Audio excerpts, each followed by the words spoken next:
Today we're going to be going over setting up a LG WebOS TV remote in HomeAssistant using the PR Prod HomeAssistant-Firemote integration. This integration is set up for Apple TV and Amazon TV, etc.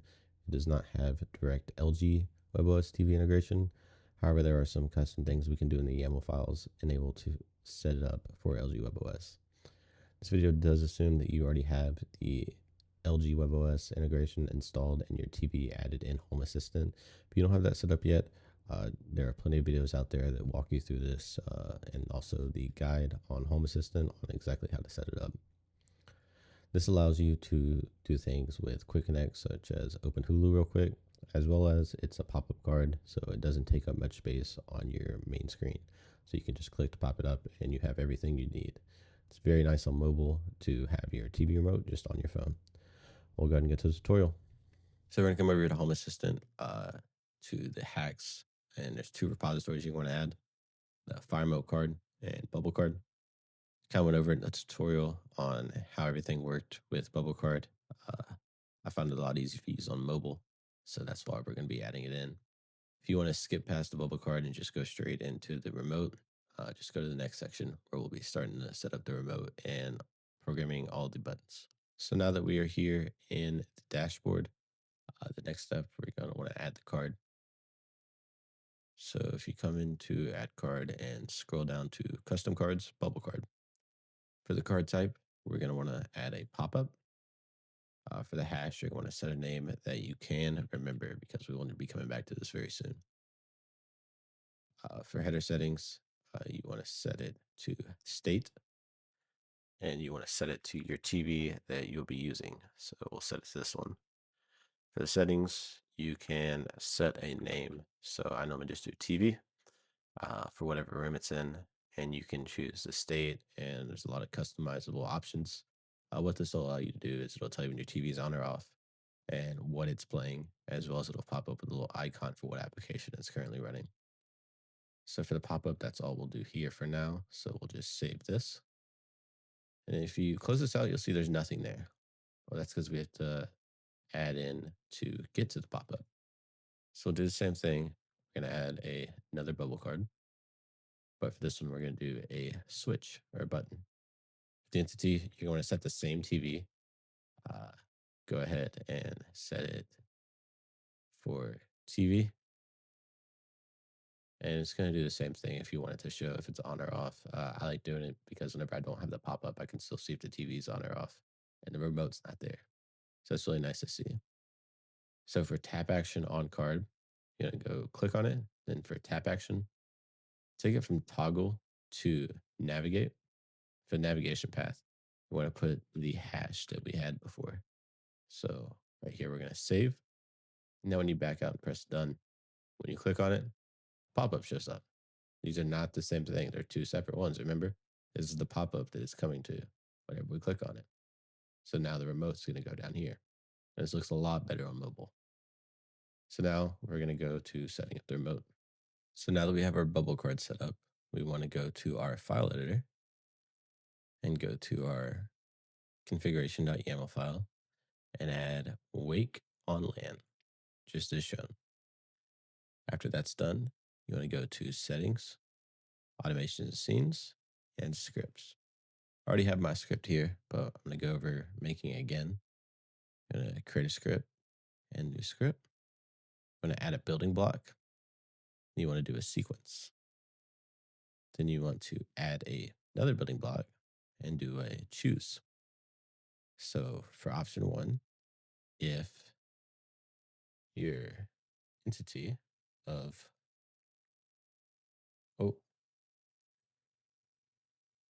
state of your OLED, your TV, is off, then wake on LAN, and you want to add your MAC address for your TV right here. And then close out your first option after you add your MAC address to your action. And then you want to add another action where media player turns off, and you want to choose your device, and your device will be right here. And then you want to save the script and you want to save it just as I have it saved right here. Toggle living room TV or whatever your room is. You'll just have to change this whenever we go to the power on setting. Just set it something that you will remember later on.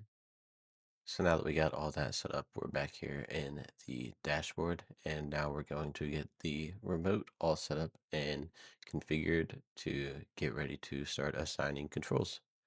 So we're going to go in here to edit dashboard. And here we are going to press this little plus icon. For the cards, we're going to come down here to the FireMote card. And now there's a lot of different options to this. If you already have a device family that's already in here, this tutorial really isn't for you unless you're trying to do some more customization. This is more for LG WebOS, but you can still learn a couple things from here for the normal application. So for us LG people, we're going to select none. And then for the remote style, we're going to come down to App Launcher 2. You could change a lot of this stuff in here. We're just going to go with default, but it's very customizable.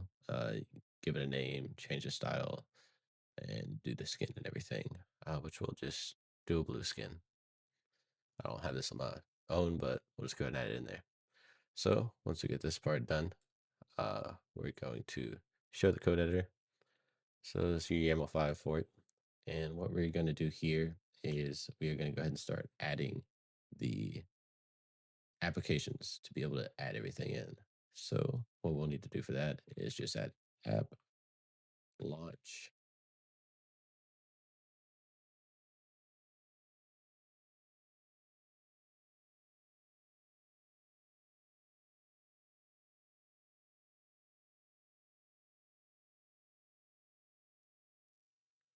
So what that did, oh, you gotta put blank here until we fill it out.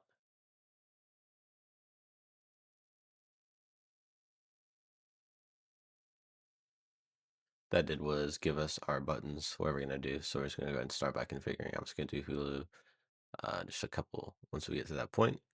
But this is where we are now.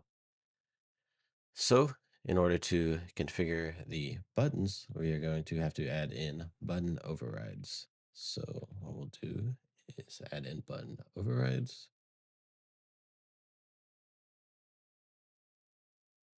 And we'll start with the power button. So it'll be power button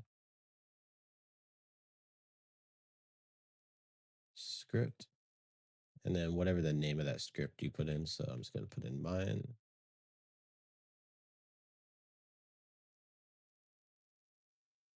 And that's all for that.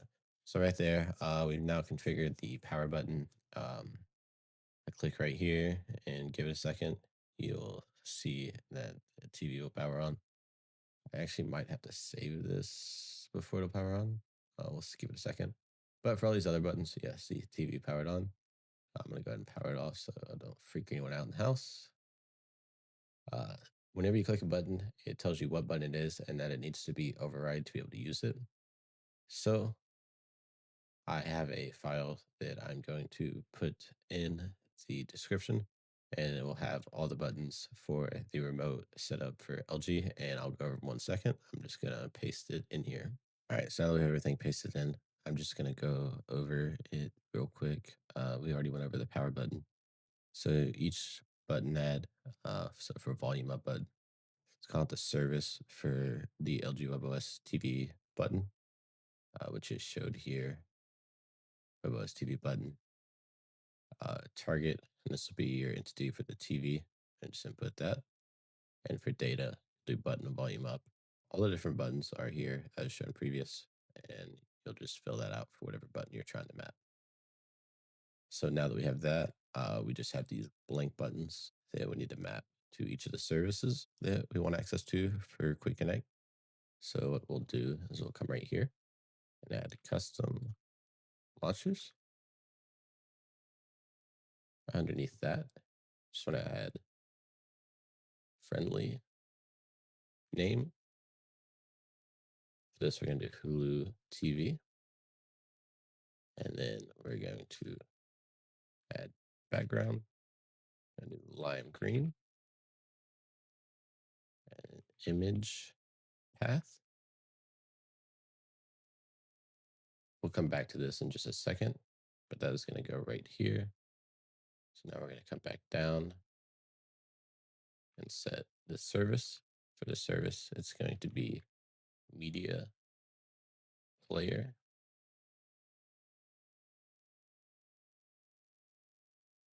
dot select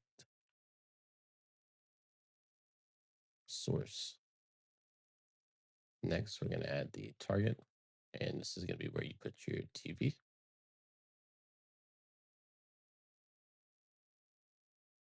And my TV is media player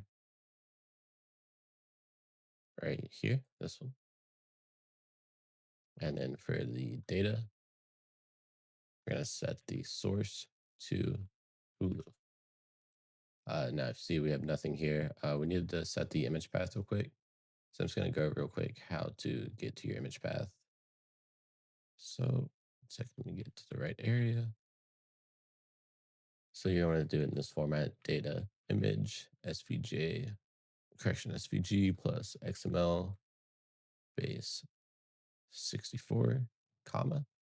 If you come over here to the GitHub for Firemote, uh, go to launcher buttons. You can search each one individual. So each application should have an icon already built here. So then you'll just copy this SVG. You'll come over to base 64. It's linked in the description. Paste it here and encode it. Once encoded, you just want to copy the clipboard. And then we'll come right back and paste it right after the comma. So now for app launch, we need to set custom launcher and set it to that friendly name we set. So it's going to be Hulu TV. And now it's there. So now if we power on our TV, give it a quick second. So I went ahead and added everything else in for Peacock and YouTube. And I also left a blank one here to just show that you can add as many of these cards as you'd like for the services that you need. But we just start with these base 3 formats. All this will be in the description below for you to add in. But now the TV's on, if we just click Hulu, for example, and just give it a moment, we'll see that Hulu is on. Well, that's all for this. It's really not much for an advanced Home Assistant user, but I was just trying to go over the basics and help get the remote set up for those of us that you're using LG WebOS and want a nice remote to use.